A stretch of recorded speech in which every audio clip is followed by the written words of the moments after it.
विश्रामपछि फेरि पनि स्वागत छ कार्यक्रम माउन्टेन लाइभमा र माउन्टेन लाइभमा विश्रामपछि हामी सर्वप्रथम बधाई दिन चाहन्छौं नेपाली कराते परिवारलाई। यो कुनै एउटा निश्चित कराते महासंघ नभएर सम्पूर्ण कराते परिवारलाई हामी बधाई यसकारण दिन चाहन्छौं किनकि नेपालका कराते प्रेमीहरू मात्रै नभएर सम्पूर्ण नेपाली खेल प्रेमीहरूमा आज खुशीको संचार कराते खेलले नै गराएको छ।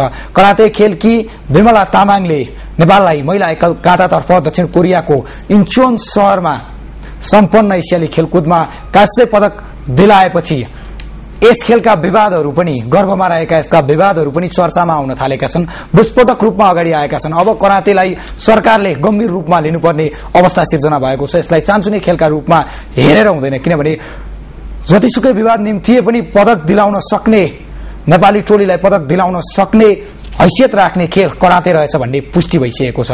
त्यसैले सम्पूर्ण कराते खेलाडीहरूको हक हितका लागि के गर्नु पर्ला यसै विषयमा केन्द्रित भएर अब हामी कुराकानी गर्नेछौं किनकि विवादमा छ कराते र खेलाडीहरूले पनि अघि हामीले एक्सक्लुसिभ कुराकानी गरेका थियौं विमला तामाङ र अनुपमा मगरसँगको कुराकानीका क्रममा उनीहरूले के बताएका थिए भने अन्योलताका कारण प्रतियोगितामा अझै सोचे जस्तो राम्रो नतिजा ल्याउन सकिएन। विमला तामाङले कांस्य पदक त जितिन् तर उनले अझै बढी जित्न सक्ने क्षमता आफूमा रहे पनि अन्योलग्रस्त अवस्थाको शिकार बनेको अभिव्यक्ति दिएकी थिइन्। अब यो अन्योलग्रस्त अवस्था चिर्नका लागि के गर्नु पर्ला यसै विषयमा हामी केन्द्रित हुँदैछौं र हामीसँगको कुराकानीमा यहाँनिर दुईजना व्यक्तिहरू उपस्थित हुनुहुन्छ।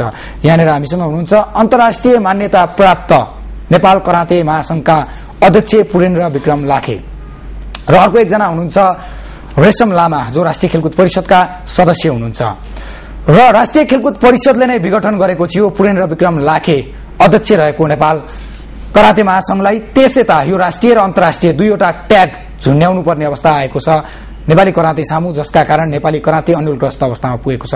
पुरेन्द्रजी यहाँबाट नै कार्यक्रमको सुरुवात गर्न चाहन्छु। केही समय अघिसम्म तपाईँ नेपाल कराते महासंघको अध्यक्ष हुनुहुन्थ्यो, अहिले तपाईको पछाडि एउटा ट्याग झुन्डिएको छ अन्तर्राष्ट्रिय मान्यता प्राप्त। सही हो। त्यसका बावजुद पनि अन्तर्राष्ट्रिय जगतमा सफलता हासिल गरेको छ करातेले। त्यो तपाईको व्यक्तिगत सफलता नभएर कुनै एउटा खेलाडीले दिलाएको सफलता हो, यसलाई कसरी लिनुभएको छ? सफल र सफलताको पछाडि कसैले यदि हासिल गर्छ भने त्यसको पछाडि निश्चित रूपमा समूहगत रूपमा प्रयास पहलको यो उपज हो।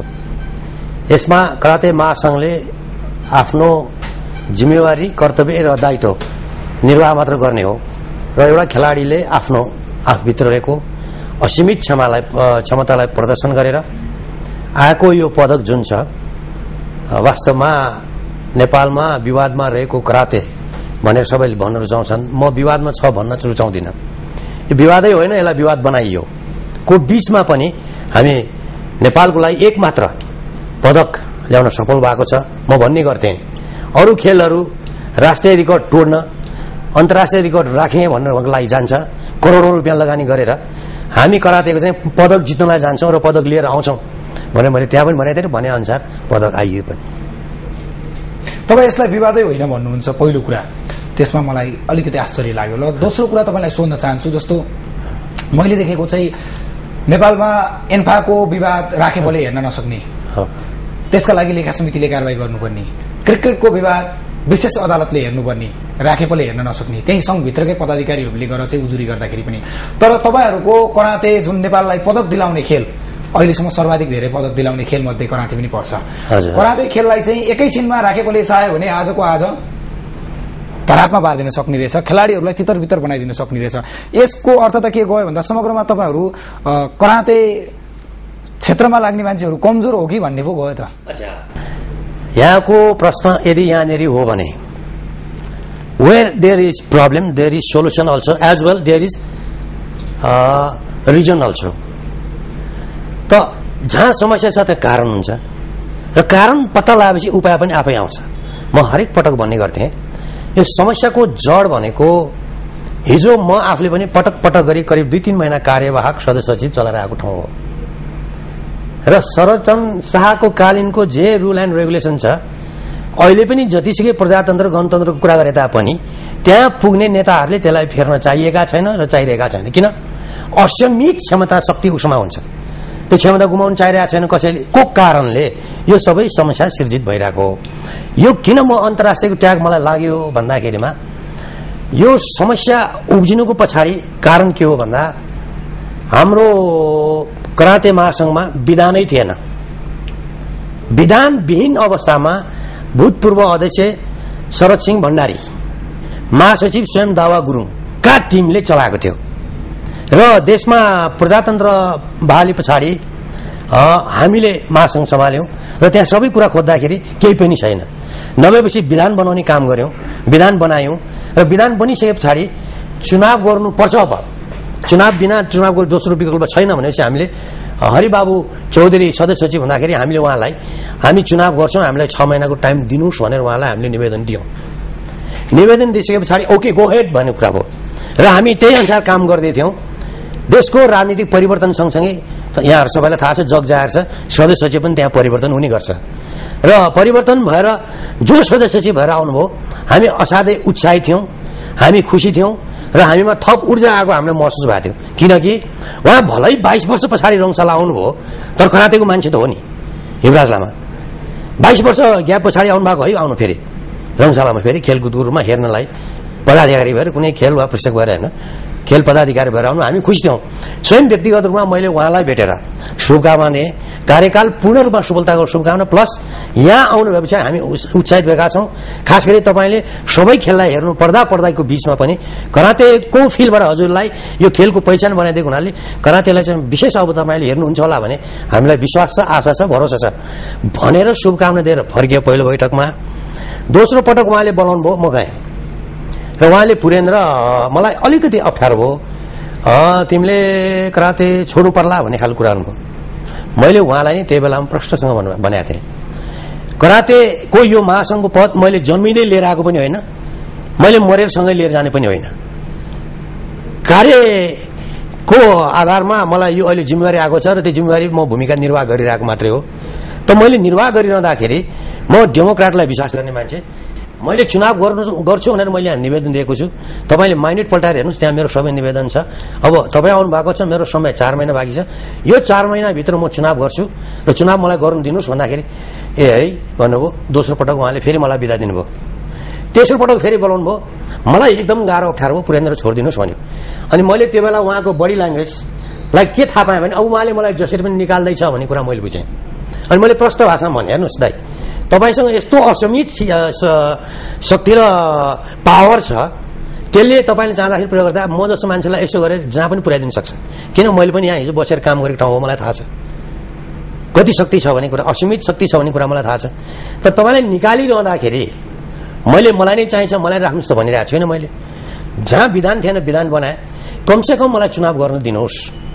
चुनावमा म त्यसपछि के भयो सबैलाई थाहा छ, तपाईँले चुनाव गर्न नपाउँदै तपाईँ विघटन हुनुभयो र त्यस यता तपाईँ अन्तर्राष्ट्रियको ट्याग बोकेर बसिराख्नु होइन। यसो एकपटक हामी रेशमजीलाई प्रश्न राख्न चाहन्छौँ।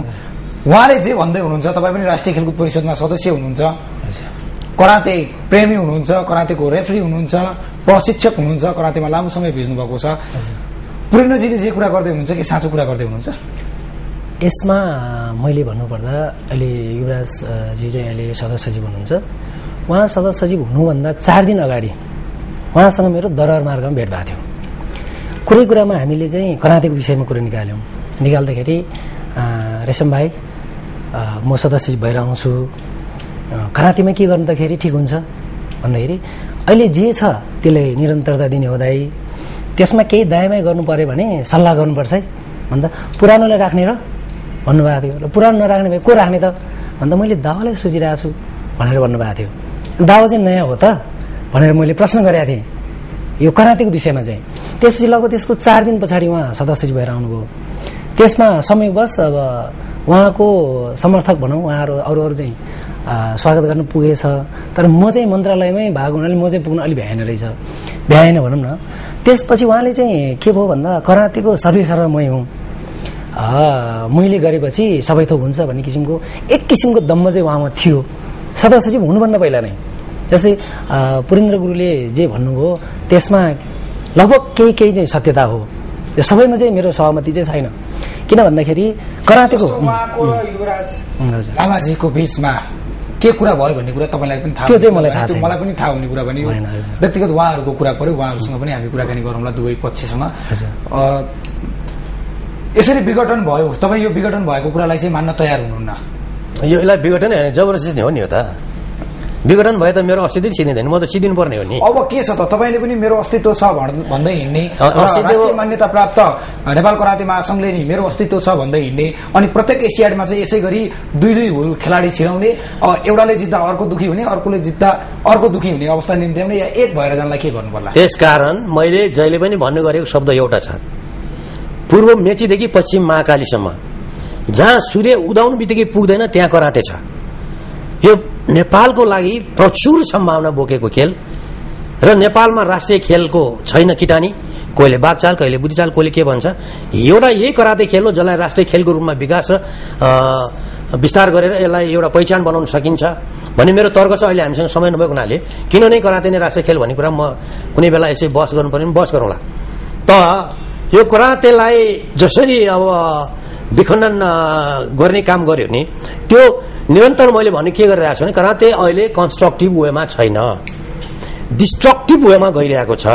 यो डिस्ट्रक्टिभ वेमा गएर करातेलाई कसरी कन्स्ट्रक्टिभ बनाउने सल्लाह गरौँ, छलफल गरौँ भन्दाखेरि साथीहरू जो खास गरी राज्य पक्षका सुन्न तयार छैन, उहाँहरूमा अहम छ, घमण्ड छ, हामीले जे गर्दा पनि हुन्छ, हामीले जे बोल्यो त्यही कानुन भन्ने बाटोबाट हिँड्यो। त यसरी हिँडिरहँदाखेरि मैले तपाईँलाई म 2-3टा उदाहरण दिन्छु। जस्तै गएको वर्ष मलेसियामा रेफ्रीहरूको कार्यक्रम थियो। मैले उताको साथीहरूलाई, किनभने माथि पदमा बस्ने मान्छेहरूको केही कुराहरू नमिल्दाखेरि प्रशिक्षक, रेफ्री, खेलाडी कोही पनि भिक्टिमाइज नहोस् भनेर तपाईँले भन्नुभएको चाहिँ म अन्तर्राष्ट्रिय ट्याग लागेको कारण अन्तर्राष्ट्रिय जगतमा गर्ने काम त मैले नै हो। त्यसो भएको हुनाले कोही पनि नछुटोस् भनेर मैले उहाँहरूलाई जहिले पनि बोलाउँछौँ। आउने हिम्मत 7-8 गर्नेहरू आउनुभयो, उहाँहरूले आफ्नो ठाउँमा गएर पास हुने काम गर्नुभएको छ। त्यसै गरी भर्खर अस्ति सिद्धो दक्षिण एसियाली खेल, त्यहाँ पनि हामीले 6वटा गोल्ड मेडल लिएर आछौँ र त्यहाँ जानु अगाडि पनि मैले राष्ट्रिय टिम भनेर बसिरहेका साथीहरू, कोचहरूलाई मैले भनेको थिएँ, हेर्नु साथीहरू हामी मिलेर जानुपर्छ, यसरी टुटफुटमा जानु हुँदैन। पनि कुराकानी गर्ने नै छौँ। एकैछिन पालो भएको छ एउटा छोटो ब्रेकको, र ब्रेकपछि हामी फेरि उपस्थित हुनेछौँ। दर्शकबिन, ब्रेकपछि फेरि पनि स्वागत छ कार्यक्रममा, र हामी कुराकानी गरिरहेका छौँ कराते विवादका विषयमा। जुन विवाद गर्वमै थियो त्यो विवादको विषयमा धेरैलाई थाहा थिएन, तर जब राज्यको सेवा सुविधा नलिकनै दक्षिण कोरियाको इन्चोन पुगेकी एकजना चेलीले नेपाललाई पदक दिलाएर फर्किन्, त्यसपछि त्यो विवाद फेरि सतहमा देखिएको छ। त्यो विवाद कस्तो छ, त्यो विवाद र त्यो विवादको निकास के हुन सक्ला, यसै विषयमा हामी कुराकानी गरिरहेका छौँ। पुरेन्द्र विक्रम लाखे अन्तर्राष्ट्रिय मान्यता प्राप्त नेपाल कराते महासंघका अध्यक्ष हुनुहुन्छ, जो पहिला नेपाल कराते महासंघका अध्यक्ष हुनुहुन्थ्यो र पछि राष्ट्रिय खेलकुद परिषदले एकतर्फी रूपमा उहाँलाई विघटन गर्यो। र यसै गरी अर्को एकजना राष्ट्रिय खेलकुद परिषदकै सदस्य हुनुहुन्छ रेशम लामा, उहाँले पनि भनिसक्नु भएको छ कि राष्ट्रिय खेलकुद परिषदले एकतर्फी रूपमा विघटन गर्यो। रेशमजी, के लाग्छ तपाईँलाई, यो विघटनलाई कसरी लिनुभएको छ तपाईँले? सायद 3 वर्ष अगाडि फर्किनुपर्छ हामी यो कुरा गर्दाखेरि। हजुर, म आफै कराते खेलाडी, म आफै करातेको भोलिन्टियर प्रशिक्षक, स्वयंसेवक प्रशिक्षक। त्यसमा पनि हिजो अस्ति भर्खरै मलेसियामा AKF जज ए पास गरिरहेको मान्छे। करातेको मलाई सबै थाहा छ, त्यति बढी युवराज लामालाई थाहा नहुन सक्छ, किनभने उहाँको 22-25 वर्षको ग्याप थियो। मान्छेले 6 महिना 10 दिनमै धेरै चेन्ज गरिसकेको हुन्छ करातेमा, तर 22-25 वर्षको ग्यापमा करातेले कति कोल्टे फेर्यो होला भने त उहाँलाई पक्कै थाहा नभएको हुनुपर्छ। तर यो कराते विघटन हुनुभन्दा पहिला मैले के भनेको थिएँ भन्दाखेरिमा, एकपटक जसले इन्ट्रेस्ट गरेको छ र हाम्रो इन्ट्रेस्ट के हो, एक ठाउँमा बसेर बुझेर करातेलाई केही गरौँ, विकास गरौँ। किनभने म सदस्य भएको चाहिँ कराते सङ्घबाटै गएको, म पनि त्यो भएको हुनाले म सङ्घबाट चाहिँ सिफारिस भएर म परिषदको सदस्य हुन सक्ने, अनि परिषदले नै करातेलाई विघटन गर्दाखेरिमा मलाई थाहा नहुने, अनि योभन्दा मलाई दुःख र आक्रोशको कुरा के रहन सक्छ। त्यसले गर्दा मैले अहिलेको सदस्य सचिव युवराज लामा जो हुनुहुन्छ उहाँसँग करातेको विषयमा धेरै पटक डिबेट गरेको छु, ताकि तपाईँको कारणले करातेमा धेरै गडबड भयो। जस्तै पुरेन्द्र राई हुनुहुन्छ, उहाँ पहिलाको युवराज लामाद्वारा भनौँ कि खेलकुद परिषदद्वारा विघटित भएको भनेर घोषणा भएको छ। तर तपाईँ उहाँकै कमिटीमा हुनुहुन्थ्यो तपाईँ पनि, र त्यहीँबाट चाहिँ तपाईँ? म चाहिँ पुरेन्द्र विक्रम लाखेको कमिटीमा होइन कि, दावा गुरुङ अध्यक्ष भएको सितोरे कराते सङ्घको चाहिँ कोषाध्यक्षमा थिएँ। अनि उहाँको जब गतिविधिहरू कराते खेल विकास गर्नेपट्टि नभएपछि मैले राजीनामा गरेँ। त्यो अब मिडियामै आएको कुराहरू छर्लङ्गै छ। ताकि म खेलाडी हो, खेल विकास गर्नलाई कसैले स्वार्थ बोकेर हुँदैन, निस्वार्थ ढङ्गले राष्ट्रको लागि विमलाले भने जस्तै राष्ट्रको लागि खेल्ने हो, हामीले व्यक्तिगतको लागि खेल्ने। जस्तो मैले तपाईँहरू दुईजना मध्ये नबुझेको मैले अस्ति पनि प्रश्न राखेको थिएँ यहाँनिर। तपाईँ पनि एकजना पूर्व खेलाडी हुनुहुन्छ र दावा गुरुङ पनि पूर्व खेलाडी हुनुहुन्छ, त्यसै गरी युवराज लामा पनि पूर्व खेलाडी हुनुहुन्छ। सबै तीनैजना करातेकै सँगसँगै खेलेको खेलाडीहरू। एकजना पुरानो युवराज लामा केही पुरानो हुनुहुन्छ, त्यसपछि तपाईँहरू सँगसँगैको हुनुहुन्छ। खास कहाँनिर बिग्रियो तपाईँहरूको स्वार्थ, कहाँनिर मिलेन? भेरी सिम्पल, व्यक्तिको केही होइन। व्यक्ति त्यहाँ राम श्याम हरि रीता सीता गीता एबीसीडी XYZ जो कोही हुनसक्छ। मूल कुरो विधि हो। विधिसम्म ढङ्गले जब चलिँदैन अनि यो स्थितिको सिर्जना हुने हो। मैले सदस्य सचिव युवराज लामा दाईलाई के भनेको थिएँ, मलाई विघटन गरिरहँदाखेरि दाई तपाईँ विधिसम्म ढङ्गले चल्नुहोस्, विधानसम्म ढङ्गले चल्नुहोस्।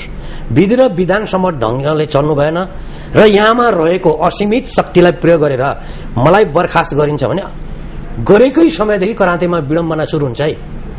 तपाईँ 22 वर्ष पछाडि फर्केर आउनु भएको छ, म त यहीँ छु, म कहीँ गएको छैन र मेरो जाने ठाउँ पनि छैन। मैले जम्मा जमी जाने गए हो र मैले जीवन अर्पेको पनि यही हो र मेरो सारा युवा शक्तिका ऊर्जाहरू खर्च भएको पनि यही हो। म त छोड्नेवाला छैन। पानी भित्र भए पनि म लडिरहन्छु, म छोड्दिनँ। भने पछाडि यो समस्या अलि त्यो सिक्दै पाक्दै उम्लदै यहाँसम्म आइपुग्यो। तर यहाँसम्म आइपुगिरहँदाखेरिको अवस्थामा पनि एउटा कुरा कहाँनिर अनसिनमा रह्यो भने अब दुई खालको पाटो त देखियो। ओलम्पिकलाई पनि समस्या, स्वयं राष्ट्रिय खेलकुद परिषदलाई पनि समस्या। बाहिर नबोल्ला अर्को कुरा, समस्या त छ। दुईटा कराते महासंघ हुनु, चाहेर पनि नचाहेर पनि साथीले त उता बनाइदिइसक्यो। अब छ त दुईटा यहाँ त हुँदा हुँदैको बीचमा पनि मन्त्रालय, खेलकुद परिषद, ओलम्पिक कमिटी बसेर एउटा सहमति भएको छ। त्यो के हो भन्दाखेरि अन्तर्राष्ट्रिय प्रतियोगिताहरूमा सहभागी हुन जाँदाखेरि खास गरी विवादित संस्था दुईटा छ, ताइक्वान्डो र कराते। ताइक्वान्डोमा पनि हाम्रो सदस्य सचिवले ताइक्वान्डो युनियन जन्माइदियो, त्यहाँ पनि अर्कै विखण्डन छ। हाम्रो त प्रत्यक्ष सबैलाई थाहा भएकै कुरा भयो। र यो विवादित खेलहरूलाई अन्तर्राष्ट्रिय प्रतियोगितामा भाग लिन जाने सन्दर्भमा सम्बन्धित खेलका अन्तर्राष्ट्रिय जगतबाट मान्यता प्राप्त मान्छेलाई को बोलाएर उहाँको रोबरमा दुवै पक्षका खेलाडीलाई राखेर छनौट प्रतियोगिता गर्ने भन्ने कुरा भएका थियो। हुँदा हुँदै बीचमा पनि राष्ट्रिय खेलकुद परिषदलाई त्यो सम्झौतालाई लत्याएर कहिले लुम्बिनीको नाउँमा, कहिले चितवनको नाउँमा, कहिले डोजोभित्रै लुकाएर गर्ने नाउँमा सेलेक्सन एक पक्षबाट लग्यो। लगेपछि अब पुरेन्द्रले जम्मा जम्मी 35 वर्ष बिताएको यसैमा छु अनि मैले निकास नखोज्नु भनेपछि विमला तामाङ लगायत केही खेलाडीहरूलाई प्रतियोगितामा सहभागी होइन केही खेलाडी होइन। गोजुर्यो, वादोर्यो, सोतोकान र सितोर्यो चारवटै संघको बीचमा हामीले आन्तरिक सेलेक्सन गरेर राखेका खेलाडीहरू बीचबाट अन्तिम छनौटमा यिनीहरू पर्न सफल भयो। तिनीहरूलाई नै बोकेर गयो। उतापट्टिका पनि केही थिए नि त, दुईतर्फी कसरी भयो? जस्तै के छ भने अन्तर्राष्ट्रिय प्रतियोगिताहरू मञ्चन हुँदाखेरि 3 महिना अगाडि एक खालको लिस्ट माग्छ आयोजकले। माग्दाखेरि हामी त त्यही छौँ, फुत्त यिनीहरूबाट बाहिर आएर त्यो संस्थामा गएको त होइन। को जित्न सक्छ र को भोलि फाइनलमा पुग्छ भन्ने कुरा त हामीलाई त पूर्व ज्ञान आभास त छ नि।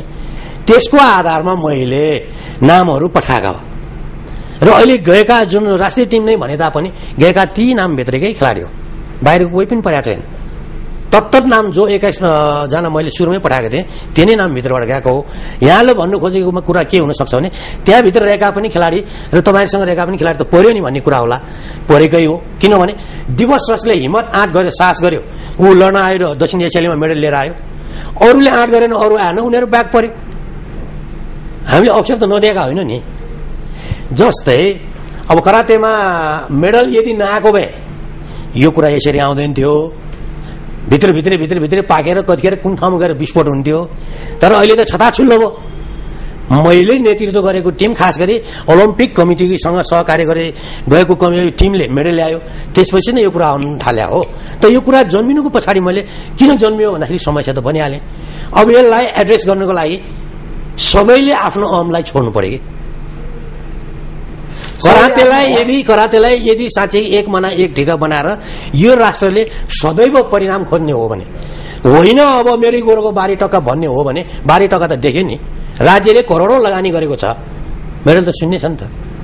हामी जसले एउटा सिनको सियो पनि लिएर गएनौँ राज्यको तर्फबाट, कसैले बाइक बेचेर लगानी गरिदियो, कसैले के ऋण गरेर लगानी गर्यो, र त्यसरी हामीले आफ्नो बल बुत्तामा उभिएर हाम्रो तर्फबाट हामीले लिएर गएका छौँ। र जसले बाइक सहित बेचेर अथवा ऋण पिन गरेर लगेकोले त मेरो त ल्याउँदो रहेछ नि त। यो एउटा पनि यो राम्रो उदाहरण हो कि यो देशको लागि। यो त एउटा एसियामा एउटा नयाँ उदाहरण भयो। इच्छा शक्ति भएपछि त गर्दो रहेछ भन्ने कुरा भयो नि।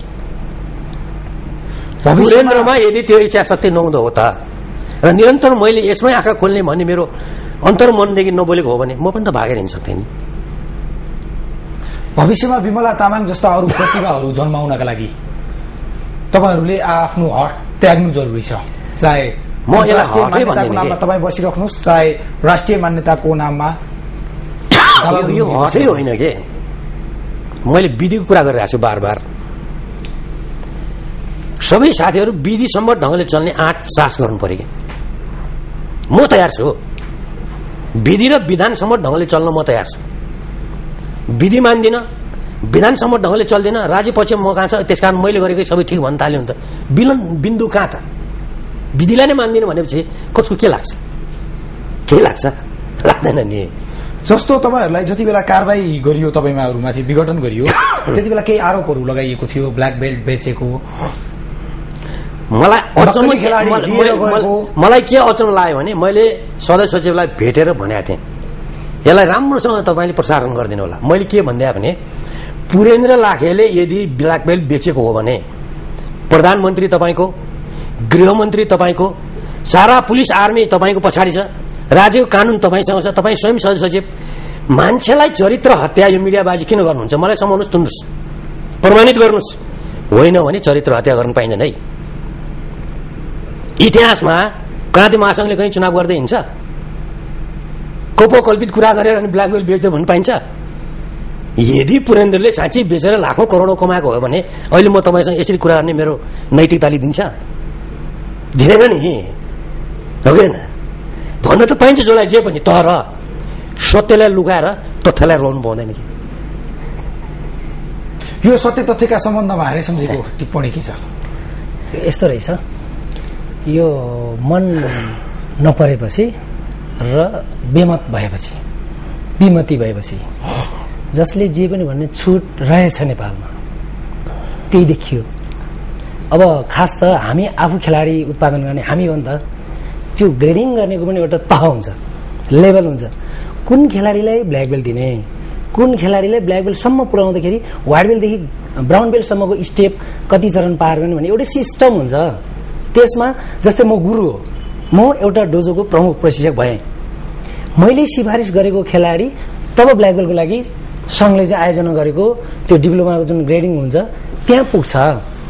मैले सिफारिस गरिनँ भने त्यहाँसम्म पुग्ने हैसियत त हुँदैन नि त। तर त्यो बेच्यो कहाँबाट भन्ने कुरो चाहिँ म पनि अलिकति सरप्राइज चाहिँ भएकै हो, आश्चर्य भएकै हो। किनभने मसँग लगभग मेरो महाकाल डोजो अहिले पनि म ट्रेनिङ गराउँदैछु। महाकाल डोजोमा लगभग 460 जना जति ब्ल्याक बेल्टहरू मैले 59 सालदेखि सुरु गर्दाखेरिमा यो छ।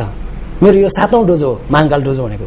मैले 2053 सालदेखि डोजो चलाइराखेँ भन्दा मैले सिफारिस नगर्दासम्म सङ्घमा जाँदैन। सङ्घको प्रमुख प्रशिक्षकले चाहिँ तिमी चाहिँ डिप्लोमा हो भनेर सर्टिफिकेट दिन पाइँदैन। मेरो खेलाडी दिनलाई मैले सिफारिस गरेपछि बल्ल सङ्घमा जाने हो।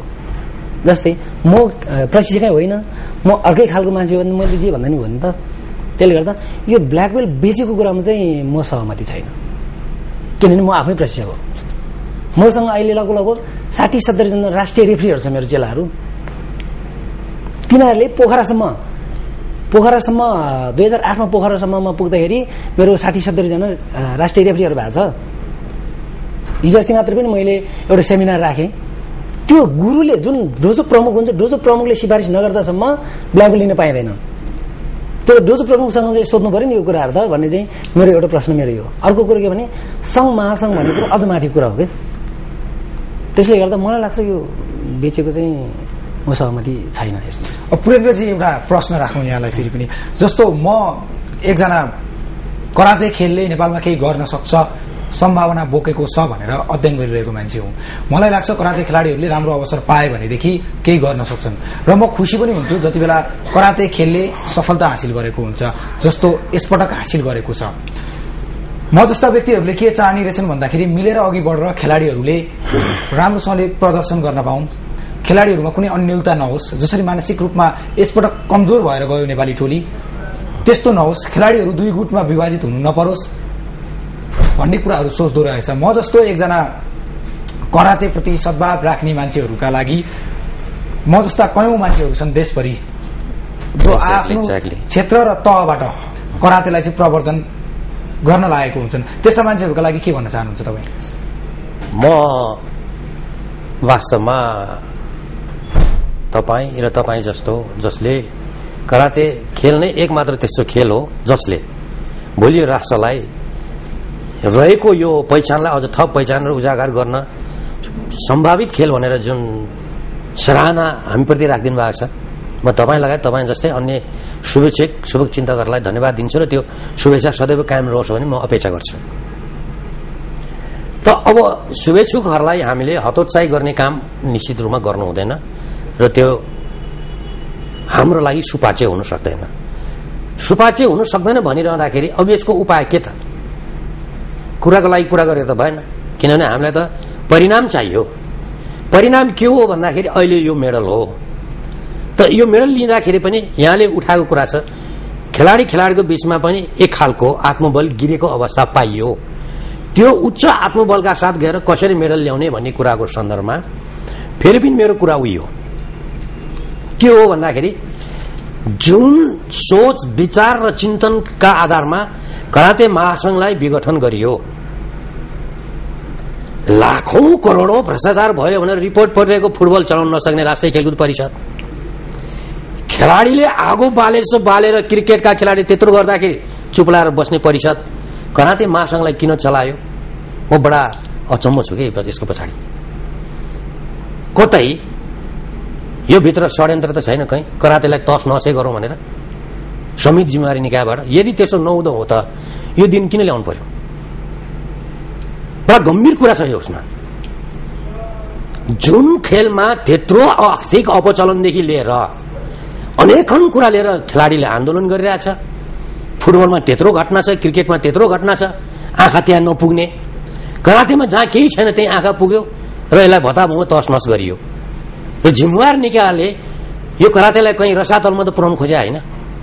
म खबरदार गर्न चाहन्छु, म होशियार भन्न चाहन्छु, हामी जतिको मान्छे हुँदाको बीचमा यो करातेलाई रसातल पुर्न जान दिँदैन र त्यसको लागि हामी लास बन्नुपर्ने पनि तयार छ। जाँदा जाँदै रेशमजी तपाईँको भनाइ पनि टुङ्गाइदिनुहोस् न छोटकरीमा। यस्तो मेरो भनाइ भन्नुपर्दा म जगदेखि यहाँसम्म आइपुग्दाखेरि म खेलाडी हो। यो खेलाडी पनि अझ कराते खेलाडी।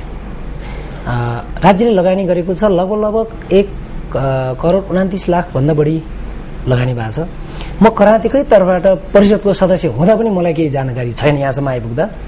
त्यसले गर्दा म के भन्दछु भने कसैले राज्यबाट लगानी गर्न चाहेको राज्यको ढुकुटी अपचलन गर्न पाइँदैन, नम्बर 1। नम्बर 2, आफ्नो यो मेरो त्यो उसको भनेर आफ्नो र अर्काको भनेर पनि बाइपास गर्न पाइँदैन। एज म एउटा परिषदको सदस्य भएको नाताले सदस्य मात्र नभएर मैले अघि सबै कुरो बताइसकेँ, खेलाडी पनि हुँ। त्यसले गर्दा कतिपय कुराहरू अहिले यहाँ 2 मिनट 1 घण्टा 2 घण्टा बसेर यो कराते कुरो त सम्भव छैन। तैपनि मैले के चाहिँ जोड्न चाहेको भने कसैले व्यक्तिगत रूपमा चाहेर र चाहँदाखेरि यो करातेलाई ध्वस्त पार्न पाइँदैन। मेरो पनि माग यो हो। मैले भोलिन्टियरको स्वयंसेवक 2064 सालमा स्वयंसेवक कराते परिषदबाट चाहिँ संस्थापक महासचिव पनि हो म। त्यसले गर्दा करातेलाई व्यवस्थित गरौँ, विधिसङ्गत र त्यसलाई चाहिँ एउटा नियम र एउटा सिस्टममा लैजाउँ भनेर चाहिँ हामीले एउटा भोलिन्टियर समिति गठन गरेका थियौँ। त्यो बेलाको आन्दोलन पनि चर्कै थियो। त्यही कुराहरूलाई मैले यहाँ अहिले परिषदमा आइपुगेर लागू गर्न खोज्ने क्रममा केही कुराहरू चाहिँ म सफल भएँ, धेरै कुरामा म असफल भएको छु कि। त्यसले गर्दा अब म झन् राष्ट्रभरि भएको म स्वयंसेवक प्रशिक्षक साथीहरूलाई के भन्न चाहन्छु भने, के आह्वान गर्न चाहन्छु भने केही सीमित व्यक्तिहरूले करातेले ध्वस्त पार्दैछ राज्यको नेतृत्वको नाममा। अबको दिनहरूमा विद्रोहको लागि तयार हुनुहोस्। भनेपछि तपाईँहरू दुवैजनाको कुराकानी एउटै रह्यो कि मिलेर अघि बढौँ, मिलेर अघि बढ्नुपर्छ। कसैको यहाँहरू दुवैजनाले कार्यक्रममा आएर आफ्नो धारणा राखिदिनु भएकोमा दुवैजनालाई धन्यवाद दिन चाहन्छु। अन्त्यमा यो राज्यलाई दशैंमा सबैले चिन्तित भएर नेपालका त्यत्रा खेलमा त्यत्रा खेलाडी गएछन्, केही हुँदैन भन्ने कुरा निराशको अवस्थामा लगभग शून्यतिर पुगेको अवस्थामा कराते मेडल ल्याएर राष्ट्रलाई जुन खुसी दिने काम गर्यो र खुसीमा खुसी बाँध्नु हुने आम खेलप्रेमी समुदायलाई म नेपाल कराते महासंघको तर्फबाट करातेको हुस भन्न चाहन्छु। हस् त, र दर्शकबिन्द अहिले हामीसँग कुराकानी गर्दै हुनुहुन्थ्यो पुरेन्द्र विक्रम लाखे, जो अन्तर्राष्ट्रिय मान्यता प्राप्त नेपाल कराते महासंघका अध्यक्ष हुनुहुन्छ र राष्ट्रिय खेलकुद परिषदका सदस्य सचिव रेशम लामा। उहाँहरूसँगको कुराकानीलाई हामी अब यही बिट मार्न चाहन्छौं र कार्यक्रमबाट बिदा लिनु अघि हामी एउटा रिपोर्ट प्रस्तुत गर्न चाहन्छौं। उनै खेलाडी जसले एउटा आफ्नै खर्चमा गएर दक्षिण कोरियामा गएर पदक जितेर आइन्, त्यो पनि राष्ट्रका लागि। विमला तामाङको यो रिपोर्ट प्रस्तुत गर्दै कार्यक्रमबाट बिदा लिन चाहन्छु। नमस्कार। मान्ने केवल 17 वर्षकी भइन्। आखिर आमाको मनले सन्तानलाई सधैँ सानै त देख्छ, तर उनको उमेर 18 वर्ष पुग्यो। अब उमेरका विषयमा विवाद रहेन, किनकि उनको उमेर जतिसुकै होस्, नेपालका वरिष्ठतम खेलाडीको सूचीमा उनको नाम दर्ज भइसकेको छ। विमला, जसले राज्यको सहयोग, सद्भाव र समर्थन बिना नै एसियाली खेलकुदमा काँस्य जितिन्, उनी नेपाल मात्रै नभएर यति बेला विश्वकै क्षमतावान खेलाडीहरूका लागि उदाहरण बनेकी छिन्। दक्षिण कोरियाको इन्चोनमा झण्डै 2 सातासम्म चलेको ओलम्पिक पछिको सबैभन्दा ठूलो खेलकुद प्रतियोगितामा फरक इतिहास रचेर फर्किएकी हुन् विमला। प्रतियोगितामा सहभागी भएका बाँकी 44 देशका खेलाडीहरूले झुण्ड्याएको पदकमा राज्यको प्रत्यक्ष लगानी थियो, तर विमलाले झुण्ड्याएको मेडल नितान्त फरक रह्यो। काँस्य पदक नै किन नहोस्, सानो संख्याका शुभेच्छुक र प्रशिक्षक ध्रुव विक्रम मल्लको लगानीकै भरमा उनले पदक भित्र्याएकी हुन्। एउटा प्रशिक्षकको काम केवल प्रशिक्षण दिने मात्रै रहन्छ, तर ध्रुव विक्रमले त्यस विपरीत खेलाडीमाथि ठूलो रकम समेत लगानी गरे। त्यसैले त विमानस्थलमा थोरै संख्यामा उपस्थित आफ्ना समर्थक माझ घेरिएकी विमलाले सम्पूर्ण नेपालीसम्म पुग्ने गरी ठूलै स्वरमा भनिन्। अब मेरो गुरुले गराउनु भएको ट्रेनिङ र मेरो मम्मीको विश्वास अनुसार चाहिँ मलाई चाहिँ मेडल आउँछ जस्तो लागेको थियो। अब मेरो भविष्यको टार्गेट चाहिँ अब यो पालि मैले यो एसियनमा थर्ड ल्याएँ भने अब अर्को एसियनमा गोल्ड मेडल ल्याउन सकौँ र यस्तै करातेको वर्ल्ड कपहरू त्यस्तोहरू चाहिँ खेलेर मेडल पदक लिएर आउनु पाऊँ भन्ने चाहिँ मेरो इच्छा। विमानस्थलमा उनलाई स्वागत गर्न आएका पदाधिकारीहरूले विमलाको प्रशंसामा यसरी शब्द खर्चिए। यो सफलता करातेले भन्दा पनि बालाजी डोजो जुन किसिमको छ, ध्रुव मल्ल अध्यक्ष हुनुहुन्छ, उहाँ त्यो बालाजी एकाडेमीको म पनि बोर्ड मेम्बर हो। बोर्ड मेम्बर फेरि म खेलकुद परिषदको पनि बोर्ड मेम्बर हो। खेलकुद परिषदको विभिन्न बोर्डको बैठकहरूमा मैले यो विषयमा चाहिँ कुरा उठाइराखेको थिएँ। जस्तै हाम्रो नेपालमा चाहिँ 2टा कराते महासंघ भएको स्थिति, मैले 101औं बोर्ड बैठकमा पनि मैले कुरा उठाएको हो। उठाउँदाखेरि मेरो कुरालाई खासै सुनवाई गरेन। नगरेको परिणाम नै हामीले मेहनत गऱ्यौँ। मैले त मेहनत नभनौँ, मेरो एकाडेमीको अध्यक्ष हुनुहुन्छ विक्रम मल्ल, उहाँको विशेष मेहनत छ यसमा र मेरो केही सपोर्ट मात्रै हो। विशेष त खेलाडी बहिनी हाम्रो विमला तामाङले खेलाडीलाई राष्ट्रको इज्जत जोगाउनु भएको छ। उहाँलाई मलाई चाहिँ के भन्ने भन्ने विषयमा उहाँ कुनै पनि शब्दले व्याख्या गर्न सक्ने छैन। इन्डिभिजुअल रूपमा क्लबले अनि यो कराते महासंघले जुन ढङ्गले लगानी गरेर आफ्नो प्राइभेट लगानीमा पनि राष्ट्रको एउटा इज्जत र गौरव बढाउन सफल भयो। यसमा पहिलो कुरो त हामी सम्पूर्ण नेपालीहरूको एउटा शिर उच्च रह्यो, यसमा हामी गौरव अनुभूति गरिरहेका छौँ। राज्यको जहाँसम्म लगानी छ यसमा चाहिँ खेलकुद क्षेत्रमा गम्भीरतापूर्वक यसको विषयसँग सम्बन्धित पक्षहरूसँग परामर्श गरेर योजना नबनाउनु दुर्भाग्यपूर्ण हो। व्यक्तिगत आफ्नो मेहनतको र यो जुन हाम्रो ध्रुव विक्रम मल्ल चाहिँ मेरो आदरणीय साथी हो, उहाँ करातेको चाहिँ प्रशिक्षक हुनुहुन्छ, म ताइक्वान्डोको प्रशिक्षक हो।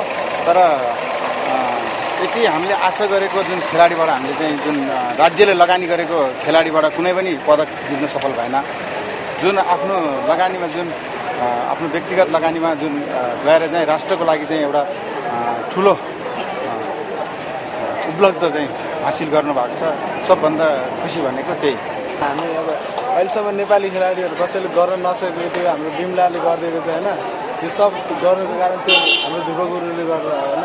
त्यही भएर हामी हामी सब नेपालीले गर्नुपर्छ यो सफलता हामीले मनाउनुपर्छ अब कसैले गर्न नसकेको बिमलाले गरिदिएको छ त्यही भएर हामीले यस्तो खुसियाली सँगै गर्नुपर्छ बिमलाको बारेमा अब अरू पनि खेलाडी हामीले उत्पादन गर्नुपर्छ भने हामी ध्रुव विक्रम गुरुले जस्तै हामीले ट्रेनिङ गर्नुपर्छ सबले यो सफलताको लागि त व्यक्तिगत रूपले भन्नुपर्दा देशको लागि ठुलो सफलता हो एउटा प्राइभेट खर्च लगाएर जानु एउटा चाहिँ के भन्छ जुन गभर्मेन्टबाट चाहिँ एक पैसा नलिकन जानु त्यहाँबाट उपलब्धि हासिल भनेको नै धेरै देशको लागि ठुलो कुरा हो यो व्यक्तिगत कुरा होइन यो देशको लागि नै सौभाग्य कुरा हो बिरलै मात्र देख्न पाइने बिमलाको सफलता एउटा इतिहासका रूपमा नेपाली खेलकुदमा वर्षौंसम्म रहनेछ एकल प्रयत्न र सीमित व्यक्तिको साथकै भरमा उनले जितेको पदकले खाने मुखलाई झुङ्गाले छेक्दैन भन्ने नेपाली उखानको झल्को दिलाएको छ वीरता र साहसको प्रतीक बिमला अहिले नेपाली मात्रै नभएर विश्वभर बस्ने नेपालीभाषी